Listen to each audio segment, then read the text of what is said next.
오늘 갈 길이 바빠서 같이 여러분들과 함께 말씀을 나누고, 오늘은 특별히 말씀을 마치고 나서 성찬식을 함께 주님 앞에 드리도록 하겠습니다. 오늘 여러분들과 나눌 말씀은 레위기의 말씀입니다. 1장 1절부터 9절 일부만 저희가 함께 같이 교독을 해보도록 하겠습니다. 제가 먼저 1절의 말씀을 읽습니다. 여호와께서 모세를 불러 회막에서 그에게 다음과 같이 말씀하셨습니다. 이스라엘 백성들에게 이렇게 말하여라. 너희가 여호와께 예물을 가져오려면 너희는 가축 가운데서 소나 양을 너희의 예물로 가져와야 한다. 만약 소로 예물을 삼아 번제를 드리려고 하면 흠이 없는 수컷을 드려야 한다. 회막문으로 그가 그것을 가지고 오면 여호와 앞에서 기쁨으로 받아들여질 것이다. 그가 번제물의 머리에 손을 얹어야 한다. 그러면 그를 위한 속죄 제물로 기쁘게 받아들여질 것이다. 그는 여호와 앞에서 황소를 잡아야 하며 아론의 자손인 제사장들은 그 피를 가져다가 회막문 앞에 제단 사방에 뿌려야 한다. 제사를 드리는 사람은 번제물의 껍질을 벗기고 토막을 내야 한다. 아론의 자손인 제사장들은 제단에 불을 놓고 그 위에 나무들을 가지런히 놓아야 한다. 그 후에 아론의 자손인 제사장들은 번제물의 토막들과 머리와 기름이 있는 부위를 제단 위에 불붙은 나무 위에 두어야 한다. 같이 한번 마지막으로 읽을까요? 시작. 그리고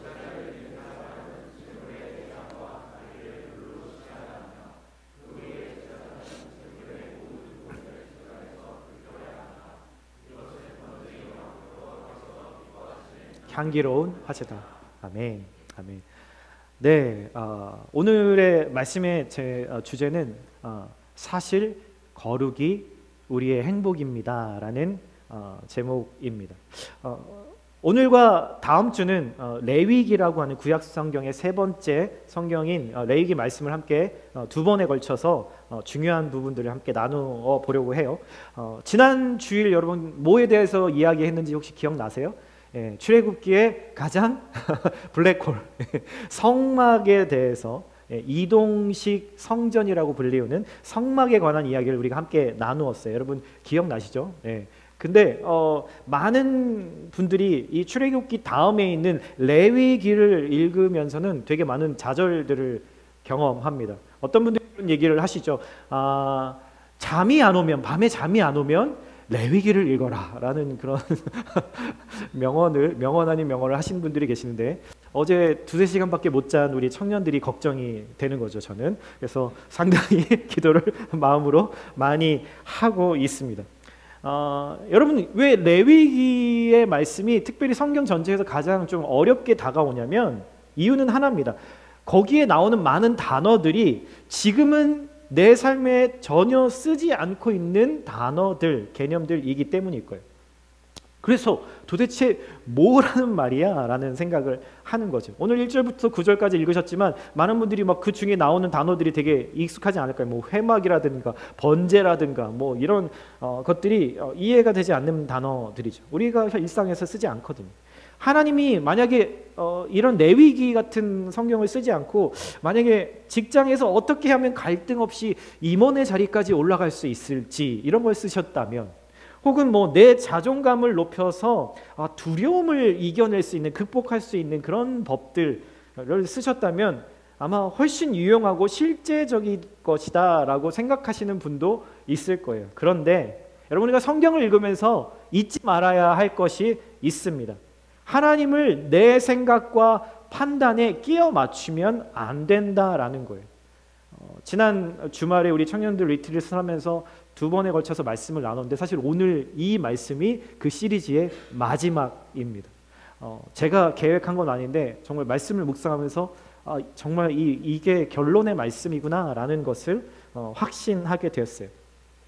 여러분, 우리가 하나님의 것들을 판단하고 하나님이 내 안으로 들어오셔서 내 사이즈, 내 생각과 그것에 핏하게 맞추는 것이 아니라 내가 하나님의 사이즈, 하나님의 관점에 맞추는 것이, 그게 바로 성경을 바라보는 올바른 관점이죠. 여러분, 하나님은요 스타벅스에서 제일 큰 벤티 사이즈 커피보다 훨씬 더 크고 깊기 때문에 내 생각과 내 계획을 오히려 하나님 앞에 맞추는 것이 지혜로운 삶인 거예요. 그것이 바로 피조물의 지혜인 거죠. 하나님은 나를 향해서 놀라운 계획을 가지고 계세요. 여러분, 레위기를 왜 레위기라고 부르는지 혹시 생각해 보신 적 있으세요? 거기 레위 사람 제사장들이 하는 일들이 나오니까 레위기가 아닐까 생각하실 수도 있죠. 예, 맞습니다. 그런 비슷한 이유가 있어요. 그런데 원래 우리가 이렇게 성경에서 뭐 창세기, 출애굽기, 레위기, 민수기 이렇게 이름을 붙인 거는 그냥 편의를 위해서 그렇게 기억하기 위해서 후대에 붙인 거고요. 원래 쓰여진 성경은 제목이 따로 없습니다. 다만 사람들이 그 성경을 지칭할 때는 각 성경의 첫 번째 문장에서 나오는 단어들을 가지고 이용해서 불렀어요. 예를 들어서 우리 찬양을 보면은 보통 찬양의 제목은 첫 번째 가사가 제목인 경우가 대부분이죠. 여러분, 그 정도는 캐치하셨죠? 네. 네. 근데 그런 것처럼 첫 번째 레위기의 말씀이 문장과 동사가 어떻게 시작되냐면 그리고 and 그가 부르셨다. 하나님이 부르셨다라는 말로 첫 문장이 시작해요.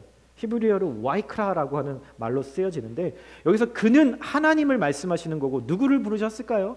출애굽기에 이어서 하나님이 모세를 불렀다라는 말씀인 거죠. 어디예요? 어디로요? 성막으로. 성막을 만들어 놨으니까 성전, 이동식 성전을 만들라 말씀하셨으니까 그 다음에 무슨 얘기가 나와야 되겠죠? 그 성전에서 어떻게 예배를 드리는가에 대한 이야기를 하나님이 하셔야 될 거잖아요. 그렇죠? 그래서 그렇게 진행이 되는 거죠. 특별히 출애굽기 후반부, 레위기, 민수기, 신명기 이 본문의 말씀들을 보면 중복되어지는 내용들이 곳곳에 등장합니다. 이유는 이것이 시간 순서대로 쓰여진 것이 아니라 모세가 저자로 알려진 이 5권의 책이 동시에 쓰여졌던 부분들도 있기 때문에 그런 부분들이 중복되는 것일 수 있는 거죠. 어찌됐든 하나님이 이 성막에 대해서 말씀하시고 나서 오늘 본문은 이제 그 성막에서 어떻게 예배를 드려야 되는 방법에 대해서 이야기를 하고 계세요. 그리고 이 레위기에서 특별히 중요한 5가지 예배의 방식에 대해서 이야기를 하는데 오늘은 3가지를 다 하려고 했으나 저의 욕심이라는 생각이 들어서 일단은 2가지만 여러분들과 함께 예배의 종류, 그 예배가 왜 우리에게 2024년에 살고 있는 우리에게도 중요한 의미가 되는지를 여러분들과 함께 나눠보려고 합니다. 여러분, 이 성막에서 구약시대에 드려졌던 예배를 보면은 크게 2가지로 나눌 수 있습니다. 하나는 공동체 전체를 위해서 드려지는 예배가 있고요. 마치 우리가 주일날 이렇게 함께 모여서 드리는 예배처럼 공적인 예배가 있고요. 개인의 필요와 요청으로 인해서 드리는 개인의 예배 2가지가 있습니다.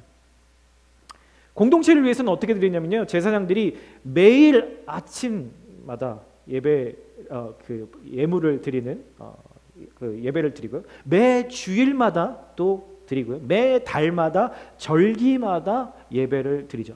그리고 뭐 안식년이 되면 더 거대하게, 그리고 희년이라고 해서 50년이 지나고 나면 또 그런 정말 큰 예배를 공동체를 위해서 드리게 되죠. 그러니까 거의 매일매일 공동체와 개인의 회개와 죄 용서를 위해서 아침부터 저녁까지 계속해서 그 성막에서는 예배가 드려지고 있는 거예요. 여러분, 오늘 우리가 보게 될 번제, 이렇게 홀 번트 오퍼링이라고 해서 모든 것들, 제물의 모든 것들을 다 태워서 드리는 그 예배 형식만 봐도 양을 한 마리 잡는다고 했을 때 가죽을 벗겨서 완전히 재만 남을 때까지 다 태우려면 아무리 숙련된 제사장이라고 해도 3시간의 시간이 필요했다라고 합니다. 그러니 아침부터 저녁까지 이 성막에서는 어떤 소리와 어떤 냄새가 났을까요? 제물들의 비명소리, 살이 타는 냄새, 뭐 고기가 타는 냄새, 뼈가 타는 냄새, 사실 그렇게 아름다운, 우리가 성전을 아름답다라고 생각할지 모르겠지만 그 안에서는 정말 희생의 시간들이 계속 이루어지고 있었다라는 것이죠. 그럼 먼저 오늘 제일 중요한 번제에 대한 이야기를 여러분께 먼저 좀 해보려고 해요. 말 그대로 제물을 남김없이 완전히 다 불로 태워서 드리는 방식이죠. 사실 좀 이거 좀 아깝지 않으세요? 여러분 왜 이렇게 비효율적인, 당시에 소를 드리거나 양을 드리거나 염소를 드리게 되면 소 같은 경우는요 지금의 가치로 따지면 거의 한 10,000불에 가까운 금액을 소비해서 그 소 한 마리를 잡게 되는 거죠. 그런데 그 고기를 먹는 게 아니라 완전히 다 태워 드리는 거예요. 다 도축을 해서 부위별로 다 잘라서 코스코에 팔아서 돈을 남겨서 저축해 놓는 것도 아니고, 어떻게 보면 사실 이거 되게 무의미하고 유익이 하나도 될 것 같지 않는 예배의 방식이지만 하나님이 이런 예배를 우리에게 가시적으로 눈에 보이게 보여주신 이유가 분명히 있다라는 거죠.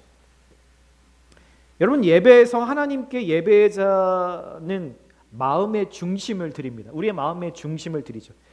근데 그 마음의 중심을 그냥 드리는 것이 아니라 눈에 보이는 하나의 실체로 함께 드리는데 그것을 바로 예물이라고 합니다. 오퍼링이라고 하죠. 우리는 지금 헌금이라고 말하는 것들을 통해서 그것을 이제 하고 있는 거예요. 당신은 뭐 돈을 드리는 것보다는 자기가 키우고 자기가 이렇게 했던 곡물이라든지 짐승을 하나님 앞에 드리는 것이 일반적이었던 거죠.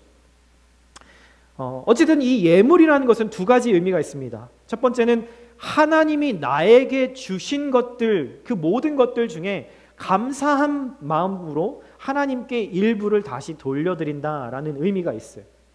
왜냐하면 하나님이 예배를 통해 받으시는 것은 어떤 눈에 보이는 돈이나 물건이 아니시죠. 하나님은 모든 것들을 가지고 계신 창조주이시기 때문에 하나님에게는 돈이 중요한 부분이 아니에요. 하나님이 나에게 필요한 것을 주셨다면 내 입장에서, 예배자 입장에서 어떤 귀한 것이라도 하나님께 언제든지 얼마든지 드릴 수 있는 그런 마음의 준비가 되어 있어야 한다, 그 이야기를 하나님이 하시는 거죠. 여러분들이 사랑하는 가족들, 연인들에게 여러분 생일이나 아니면 기념일이나 어떤 날에 어떤 것을 선물해 주세요. 정말 좋은 거, 귀한 거, 그런 것들을 주고 싶으시잖아요. 그게 당연한 사랑하는 사람에 대한 마음이니까. 그래서 성경에는 이렇게 얘기해요. 드린 그 예물이 하나님께 향기로운 냄새가 된다라고 하는 거예요. 전혀 효율적이지 않아 보이는 이 짐승을 다 태워서 연기가 나는데 그것이 하나님 앞에는 향기로운 냄새가 된다. 여러분 피가 낭자하고 동물의 비명소리가 막 이렇게 나고 그런 분위기에서 향기롭다라는 이런 표현이 사실은 이 분위기에서 맞지 않는 것 같아 보이죠.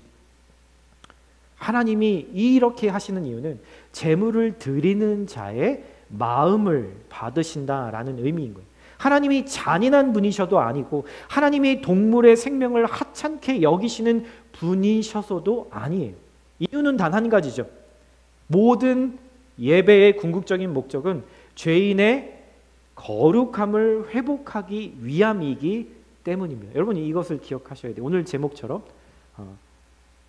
이 모든 예배의 궁극적인 목적은 나의 기도 제목을 들어주시기 위함이 아니라 우리의 거룩함을 회복하기 위함이라는 거예요. 아멘이신가요? 네. 여러분 죄의 결과는 죽음이라고 분명히 성경이 말하고 있는데 그 죽음을 내가 받지 않고 그 죄값을 내가 받지 않고 누군가가 그것을 대신하려면 내 죄로 누군가의 마음에 피 흘리는 상처를 주었던 것 같이 피해를 주었던 것 같이 똑같이 피를 흘리는 정도의 대신 속해주는 그 대신 죄를 속해주는 대속이 있어야 한다라는 말인 거죠.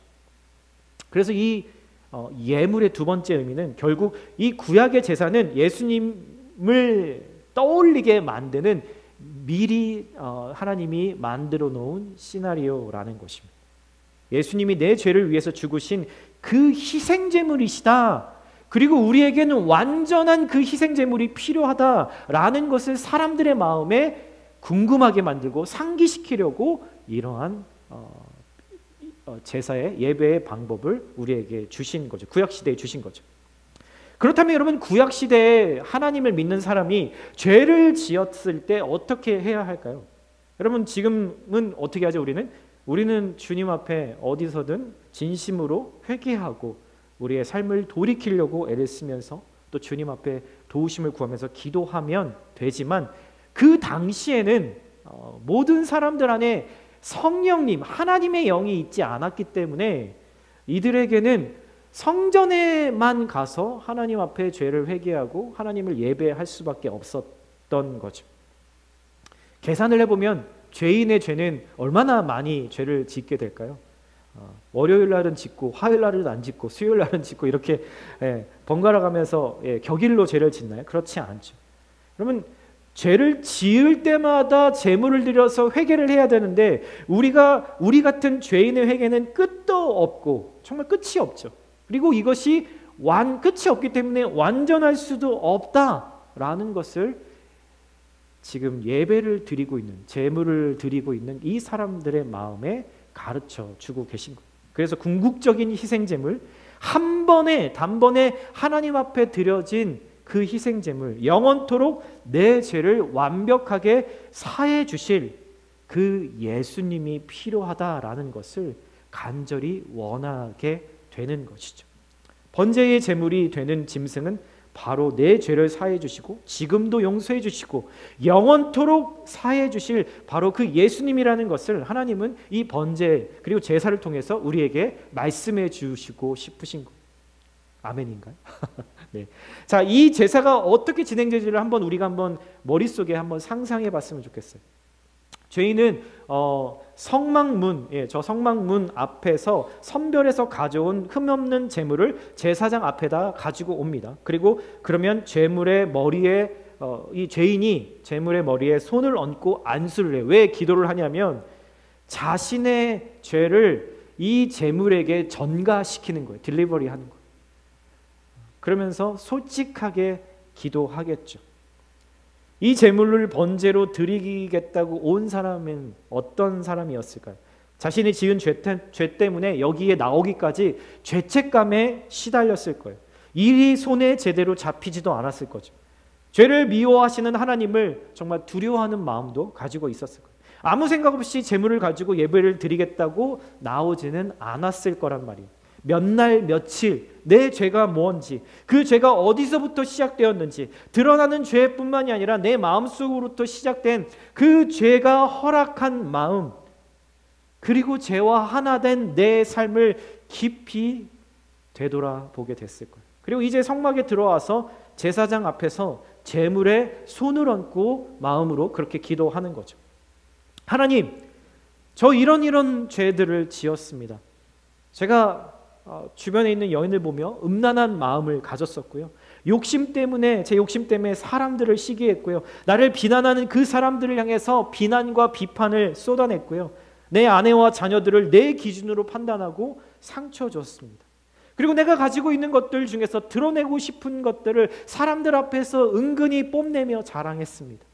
하나님이 주신 것들에 감사하다고 늘 입으로 고백했지만 사실 그것조차도 사람 앞에 내 자신을 높이려고 했고 내가 가진 것들을 자랑하고 싶은 마음이었습니다. 하나님, 일상에서 손쉬운 기쁨을 찾는 일에는 내가 하루에 몇 시간도 아깝지 않게 쓰면서 하나님께 기도하고 말씀을 묵상하는 데는 아주 조금의 시간밖에 인색하게 드리지 못했고 그마저도 내 마음은 그 시간에 딴 곳을 향해 있었음을 주님 앞에 고백합니다.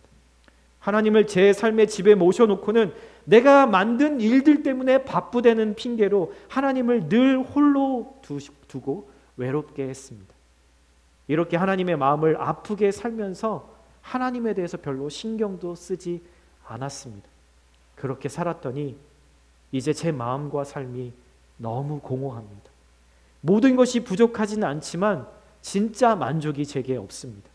그리고 내일이 불안합니다. 사람들과의 관계도 사실 그렇게 썩 좋지 않습니다. 어떻게 문제들과 상황들을 풀어나가야 할지 잘 모르겠습니다. 주님, 제 삶은 완전히 뒤죽박죽 되어 있는 것 같습니다. 제가 아는 것 한 가지는 제 마음과 제 삶이 지금 거룩하지 못하다는 것입니다. 그래서 이제 주님 앞에 나왔습니다. 주님, 저를 다시 주 앞에 설 수 있도록, 하나님 앞에 설 수 있도록 깨끗하게 해 주세요. 아마 이런 기도를 그 짐승의 머리에 얹고 손을 얹고 기도하지 않았을까? 여러분, 그 기도를 받고 있는 곧 죽게 될 운명인 이 짐승의 마음은 어떤 마음이었을까요? 여러분, 죄를 남김없이 하나님 앞에 고백하고 용서를 구하는 거죠. 그래서 이제 자신에게 죽음이 다가올 것을 모르는 그 짐승에게 손을 얹고 하나님 앞에 기도하는 거예요. 근데 여러분, 예배자가 여기서 기도만 하고 끝나는 게 아니었어요. 여러분, 이것에 주목해야 합니다. 이 제물을 직접 자기 손으로 죽여야 했습니다. 5절에 보면 오늘 본문에 이렇게 이야기합니다. 그는 여호와 앞에서 황소를 잡아야 하며, 제사장이 잡는다고 얘기하지 않아요. 그가라고 얘기를 하죠. 가죽을 벗기고 뼈와 살을 일일이 분리하는 일을 그 사람이 해야 했어요. 내장을 씻는 것은 제사장이 하지만 꺼내는 일은 본인이 해야 했습니다. 번제의 핵심이 뭐냐면, 왜 이런 정말 이렇게 좀 손에 피를 묻히고 그렇게 유쾌하지 않은 일을 이 예배자가 해야 했냐면, 예배자 본인이 살아있는 제물에 안수하고 죽이고 가죽을 벗기고 각을 뜬 후에 완전히 전부를 태워버리는 그 과정 가운데 참여해야 하는 거죠. 여러분, 그 의미가 뭐냐면 자신의 죄를 하나부터 열까지 절대 하나님 앞에 숨기지 말고 다 고백해야 한다라는 의미를 그 가운데 가지고 있는 거예요. 여러분들은 얼마나 주님 앞에 회개의 기도를 하고 계시나요? 얼마나 자주 그렇게 회개를 하고 계시나요? 하나님, 잘못했습니다. 하나님, 용서해 주세요. 하나님, 잘못했습니다. 몇 번 반복하면서 머리를 숙이고 고개를 숙이고 무릎을 꿇고 슬픈 표정을 짓는 것, 그것이 우리의 회개의 모습일까요? 여러분, 이렇게 죄에 대한 진정한 후회와 반성, 그리고 내 삶에 진짜 변화가 있겠다라고 하는 그러한 헌신과 결단까지 가지고 가고 있나요? 아니면 그냥 회개해야 하니까, 죄가 생각나면 회개해야 되니까 그냥 공식대로 그렇게 회개하고 고백하고 있는 모습은 아니신가요? 내가 회개해야 할 것들이 진짜 뭔지에 대해서는 여러분들이 깨닫고 계시나요? 내가 무슨 죄를 회개해야 할지, 내가 아직 깨닫지 못하고 있는 죄는 무엇인지 궁금해하고 적극적으로 그 죄를 발견하려고 하는 마음, 다시 넘어지더라도 내 행동의 변화까지 가려고 하는 그 마음의 노력, 이것이 하나님이 지금 우리와 전혀 상관없는 것 같은 이 번제를 2024년에도 우리에게 말씀해 주시는 이유인 거예요. 그 의미를 깨달아 알으라고 하는 거죠. 여러분, 한번 생각해 보세요. 하나님이 이 레위기라는 성경을 쓰실 때 어떤 마음을 가지셨을까요? 야, 이거 참, 내 자녀들이 이 레위기만 읽으면 졸겠는데, 내 자녀들이 이 레위기만 보면 엄청 지루해 할 텐데 이해나 할 수 있을까? 여러분, 이런 마음으로 하나님이 레위기 성경을 쓰셨을까요? 아니에요. 정말 우리를 사랑하는 충만한 그 사랑의 마음으로 이 레위기를 쓰셨을 거라는 거예요. 이렇게 시청각 교제를 통해서 내가 그 의미를 정말 잘 알려줘야지, 그래야 내 백성들이, 내 자녀들이 죄를 미워하고 죄를 멀리하고 죄에 민감해서 나와 절대로 떨어지지 않게 끈끈하게 그 관계를 유지하며 사랑하게 될 거야. 그런 마음과 기대로 이 레위기를 쓰지 않으셨을까요? 여러분, 번제는요, 모든 제사 중에서 가장 비싼 제사였어요. 아까도 말씀드린 것처럼 정말 비싼 금액의 황소, 자신의 경제적인 여력에 따라서 그렇게 드리는 것이지만, 그만큼 이 제물을 드린다라는 의미는 그 사람에게도 재정적인 가치가 크고, 그만큼 나에게 있어서, 내 삶에 있어서 소중한 것, 이라는 의미인 거죠. 하나님과의 관계를 회복하는 게 내 삶에서 너무나 중요하다. 가장 1순위다. 내 삶의 거룩함을 회복하는 것이 중요하기 때문에 이런 예배를 예배자가 드릴 수 있는 거죠. 여러분, 회개를 통해서 하나님 앞에 깨끗해지는 것이 하나님의 백성으로서 가장 중요한 일입니다. 여러분들의 삶에서 가장 중요한 것은 무엇인가요? 여러분들의 재정이요? 여러분들의 가족들을 서포트하는 거요? 여러분들의 시간을 쓰는 거요? 여러분들의 건강을 매니징하는 거요?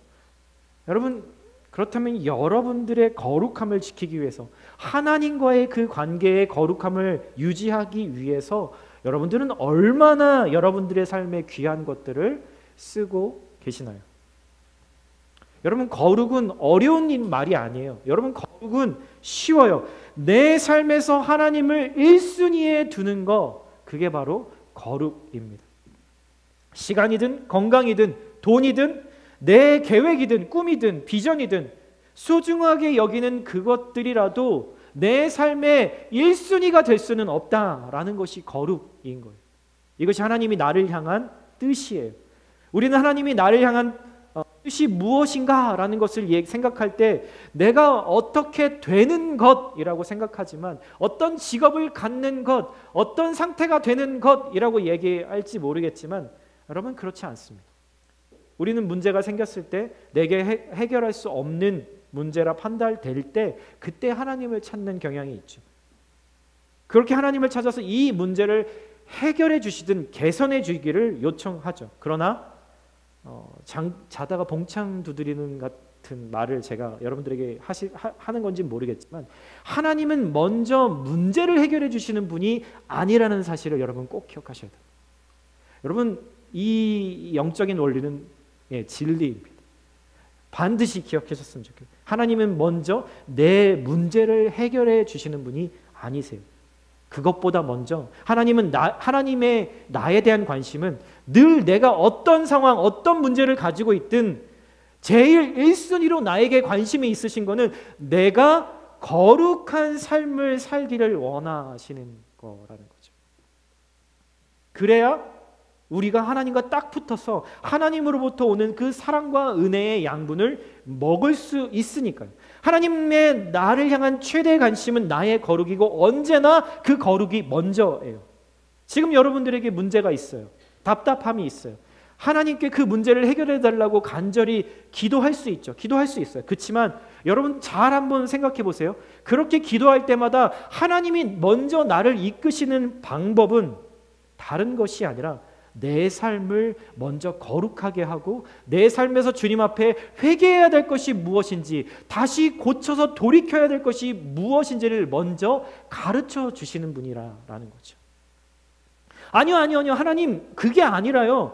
제가 원하는 것은 이 문제의 해결이라고요.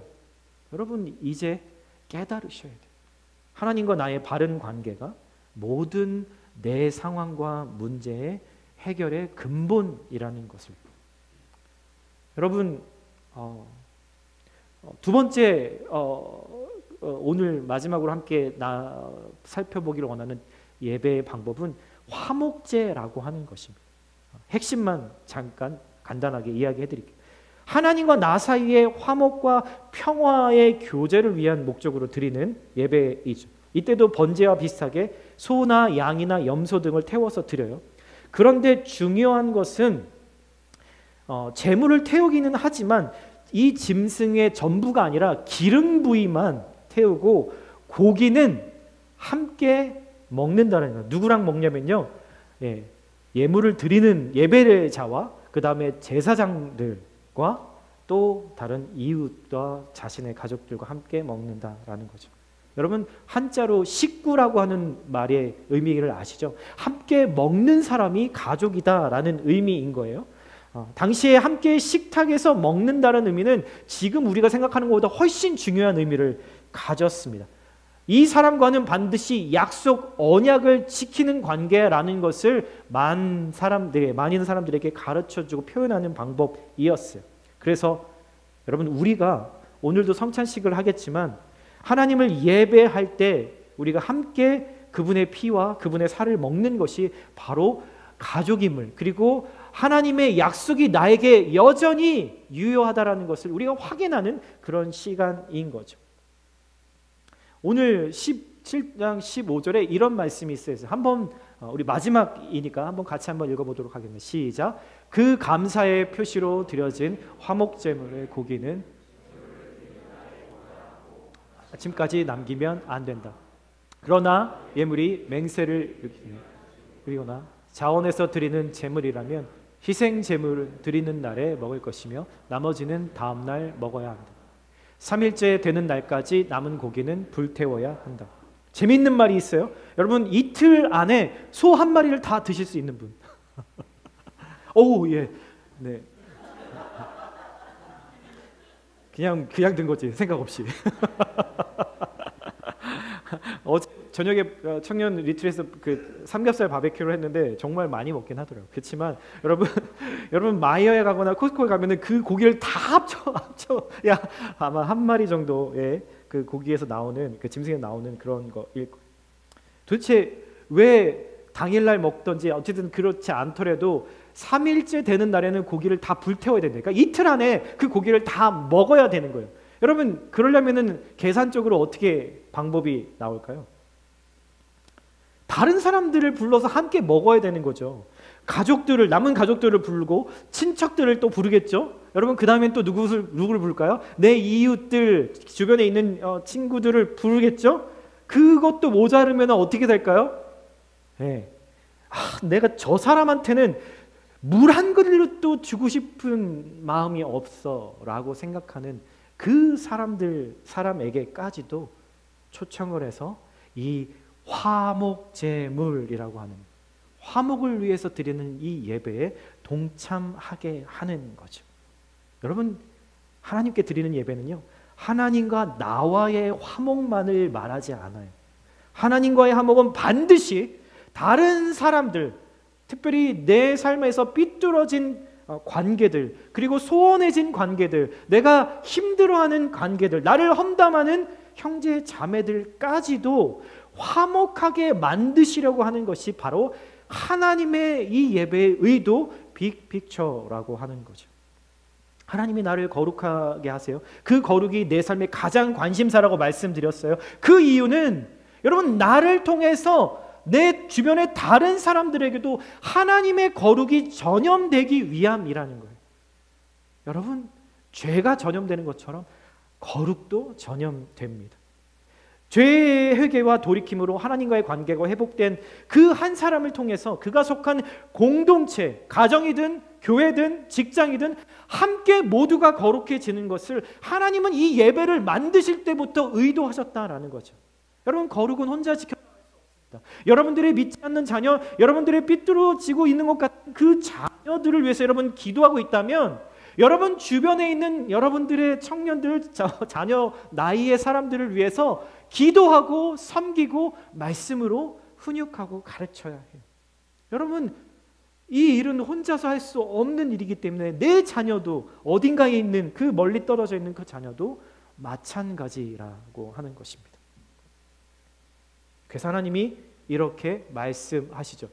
여호와께서 모세에게 말씀하셨습니다. 함께 읽을까요? 아론과 그 아들들에게 이렇게 명하여라. 이것은 번제물에 관한 규례다. 번제물은 제단 위, 제물을 태우는 곳에 밤새 올려져 아침까지 있어야 되고, 제단의 불은 그곳에서 계속 불타올라야 한다.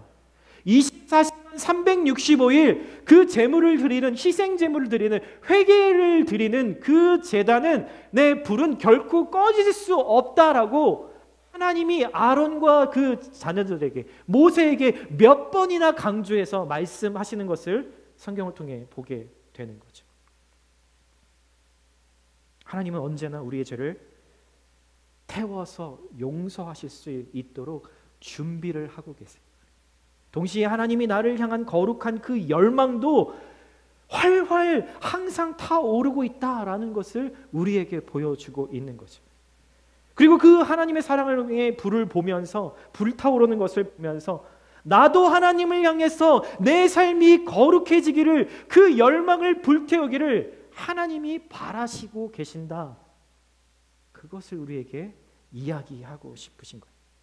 사랑하는 형제자매 여러분, 하나님이 여러분들을 향해서 어떤 계획을 가지고 계신가요? 그것은 여러분들이 생각하는 것처럼 어떠한 모습이 되는 것이 아니라, 어떠한 직업을 갖는 것이 아니라, 얼마를 버는 사람이 되는 것이 아니라, 얼마나 유명한 회사를 다니는 것이 아니라, 얼마나 높은 자리에 가는 것이 아니라, 거룩한 오늘 하루를 사는 하나님의 아들, 딸들이 되는 것이에요. 여러분, 그 뜻을 알고 우리가 실수하고 넘어지고 실패하더라도 또다시 일어나서 순종한다면 하나님은 내 인생을 그분의 말씀을 따라 아주 구체적으로 인도해 주시고, 나는 그것들을 A인지 B인지를 분별하면서 지혜롭게 살아가게 될 것입니다. 여러분, 이것이 레위기를 통해서 우리에게 말씀하시는 우리의 삶의 행복의 비결이라는 것을 여러분의 마음 가운데 새기시기를 예수님의 이름으로 축복드립니다. 아멘.